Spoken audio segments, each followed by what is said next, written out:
Di kedalaman hutan Banyuwangi ada rawa yang tidak pernah tidur. Orang-orang menyebutnya Rowo Bayu. Saat malam tiba, kabutnya menebal seperti tirai yang menelan cahaya bulan, dan suara gemerisik daun terdengar seperti langkah kaki yang tidak kasat mata. Mereka bilang jangan datang sendirian. Barang siapa yang menginjak tanah rawa tanpa hormat tidak akan pernah kembali. Tapi Amira, mahasiswa antropologi berani, tersenyum di bawah pepohonan tinggi itu. Ia datang untuk meneliti sejarah, bukan untuk percaya pada cerita hantu. Belum ia sadari, di tepi rawa, mata-mata batu yang tertancap di petilasan Prabu Tawang Alun menatapnya dengan dingin. Dan bisikan air mulai memanggil namanya, lembut tapi memaksa. Amira, Amira, selamatkan dirimu, atau selamatkan kami.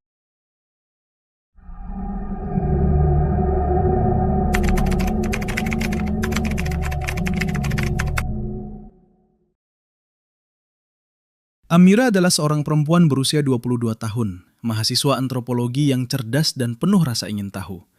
Ia dikenal di kampus sebagai sosok gigih dan perfeksionis, selalu menuntut bukti nyata sebelum mempercayai suatu cerita. Ambisinya jelas, menulis tesis tentang ritual dan legenda kerajaan Blambangan, menemukan artefak atau dokumen kuno yang dapat membuka tabir sejarah yang selama ini tersimpan di hutan Jawa Timur. Kepribadiannya lembut namun berani. Ia suka menyendiri saat meneliti. Tapi bukan berarti ia mudah takut. Sifat kritis dan analitis membuatnya sering bertengkar dengan teman-temannya yang percaya pada kisah-kisah mistis tanpa bukti. Namun, di balik ketegasan itu, Amira menyimpan rasa penasaran yang lebih besar daripada rasa takutnya sendiri. Dan itulah yang membawanya ke Rowo Bayu malam itu. Hutan Banyuwangi membentang luas di hadapannya. Pohon-pohon tinggi seperti tiang-tiang purba, akar-akarnya menekuk ke dalam tanah rawa yang gelap. Waduh, ceritanya makin seru nih. Tapi sebelum kita lanjut, klik dulu tombol like dan subscribe, biar aku bisa terus bikin cerita-cerita seru buat kalian. Oh iya, share juga pengalaman kalian di komentar, siapa tahu bisa jadi cerita versi kalian di video selanjutnya. Kabut tipis menyelimuti rawa, menutupi permukaan air yang berkilau samar. Warga lokal memperingatkan, jangan datang sendirian saat malam. Mereka yang tidak menghormati rawa tidak akan kembali. Amira hanya tersenyum samar. Ia datang bukan untuk menakut-nakuti diri sendiri, tapi untuk mencari sejarah yang tersembunyi.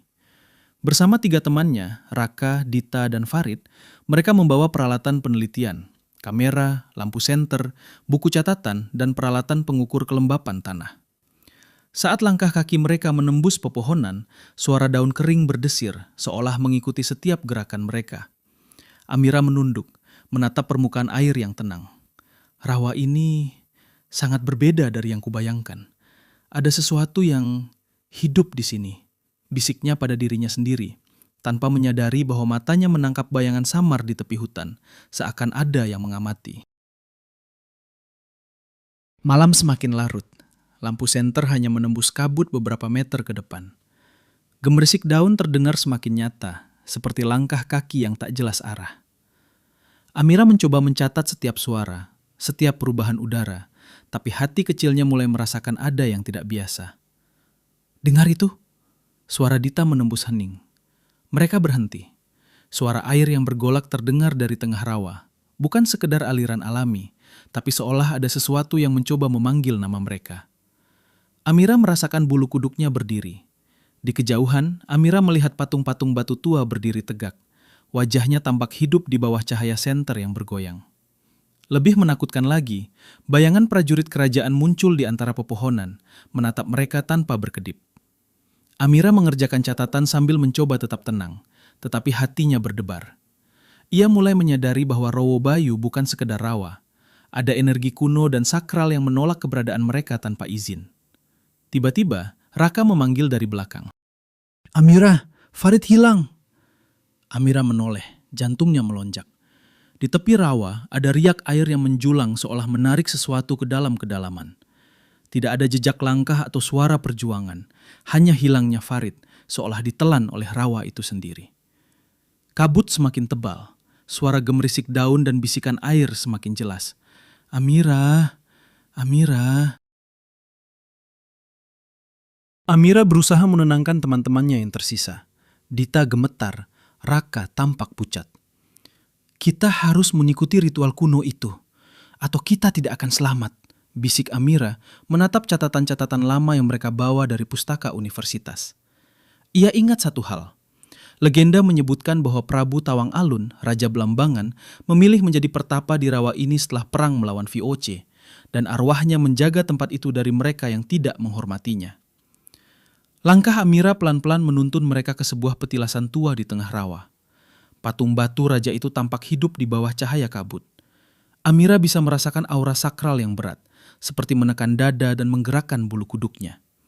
Di dekatnya, tulisan kuno pada batu terlihat samar, simbol-simbol yang seolah berdenyut mengikuti irama jantungnya. Jika kita ingin kembali, kita harus menghormati ritualnya dan mengungkap rahasianya, kata Amira pelan. Tapi sebelum ia bisa mulai membacakan doa atau simbol, kabut tiba-tiba menebal dan bayangan prajurit mulai bergerak mendekat dengan langkah yang berderap pelan tapi pasti. Suara riak air menjadi teriakan, menuntut mereka menyerahkan diri pada rawa. Amira menatap teman-temannya, sadar bahwa malam itu bukan hanya tentang penelitian sejarah, tapi tentang pertaruhan hidup dan mati. Rowo Bayu sedang menguji keberanian mereka, dan setiap langkah salah bisa membuat mereka hilang selamanya. Amira berdiri di depan petilasan tua itu. Tangannya gemetar saat memegang buku catatan berisi simbol-simbol kuno Belambangan. Kabut menelan setiap langkah mereka, dan bayangan prajurit tampak semakin jelas, berbaris di antara pepohonan seperti menunggu perintah. Ini ritual penghormatan, bisik Amira, mengingat cerita dari buku kuno. Ia menyalakan dupa kecil dan mengucapkan mantra yang tertulis. Suara lembutnya pecah di tengah hening. Tiba-tiba, suara air yang bergolak berubah menjadi bisikan lembut yang menuntun, bukan menakut-nakuti. Satu persatu, bayangan prajurit berhenti mendekat, menatap Amira dengan tatapan kosong namun penuh rasa hormat. Kabut mulai menipis dan di kejauhan, permukaan rawa yang sebelumnya bergejolak kini tampak tenang, seperti menunggu balasan dari manusia yang berani menghormatinya. Amira merasakan kehangatan aneh mengalir melalui tubuhnya, seolah ada hadirnya Prabu Tawang Alun sendiri memeriksa niat mereka. Raka dan Dita menatapnya dengan kagum, meskipun ketakutan masih membayangi wajah mereka. Amira menunduk di depan petilasan, mengucapkan doa penghormatan terakhir sambil meletakkan simbol-simbol kecil yang mereka bawa, batu, bunga, dan air suci. Angin berdesir, dan suara rawa kini terdengar seperti bisikan pujian, bukan ancaman.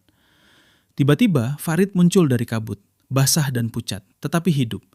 Ia tampak kebingungan, seperti baru sadar dari mimpi panjang. Rawa seolah memuji keberanian mereka, mengembalikannya ke daratan. Amira menyadari sesuatu. Rowo Bayu bukan sekedar rawa atau cerita mistis. Ia adalah gerbang antara dunia manusia dan arwah, tempat yang menghormati keberanian, niat, dan rasa hormat. Mereka tidak selamat hanya karena berani, tetapi karena menghormati ritual kuno dan sejarah Prabu Tawang Alun. Saat kabut mulai menipis sepenuhnya, bayangan prajurit perlahan menghilang, meninggalkan petilasan dan rawa yang kini tenang. Amira menatap permukaan air yang berkilau di bawah bulan, tersenyum samar. Ia tahu bahwa cerita Rowo Bayu tidak pernah benar-benar berakhir. Ia hanya menunggu manusia lain yang datang untuk diuji keberaniannya. Mereka meninggalkan hutan itu. Tapi suara bisikan rawa tetap terdengar di kepala Amira. Hormatilah masa lalu, dan kita akan menunggu dengan sabar. Dan malam itu, Rowo Bayu kembali sunyi, namun aura gaibnya tetap hidup, menunggu langkah kaki yang berikutnya.